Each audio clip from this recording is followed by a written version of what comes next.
Sir మీ గురించి తెలిసిన వాళ్ళు, మీ ఫ్యామిలీ గురించి తెలిసిన వాళ్ళు, మిమ్మల్ని ఫాలో అయ్యే వాళ్ళ గురించి క్వశ్చన్ అడుగుతున్నాను. ఒకటి, మీ పెద్ద కొడుకు విషయంలో మీరు చాలా బాధపడ్డారు, కొన్ని నెలలు అయింది బయటకు వచ్చారు. ఈ మధ్య అంటే ఈ ఎలక్షన్స్ టైంలోనే చిన్న కొడుకుతో వచ్చిన ప్రాబ్లం ఏంటి, మీరు తండ్రిగా దాన్ని మళ్ళీ ఎలా దానికి ఏం చెప్తారు?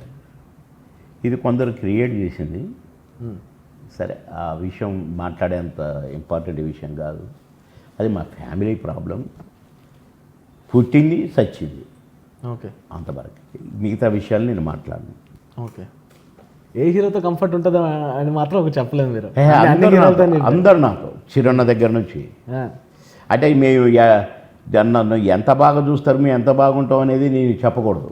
ఎందుకంటే ఒక్కొక్కరికి ఒక్కొక్క ఇది ఉంటుంది కాబట్టి నేను పర్సనల్ లైఫ్ మాట్లాడను. అందుకే కట్ చేస్తున్నాను మీరు అవి అడిగినప్పుడు. పర్సనల్ లైఫే, సినిమా లైఫ్. సినిమానే. వేషం వేసి మేకప్ తీసిందాకనే. మీరు మేకప్ తీసినాక ఇంటికి పోయినాక బెడ్రూమ్లో ఏం చేస్తారంటే నేను చెప్తానా? చెప్పను కదా. ఇది కూడా అంతే.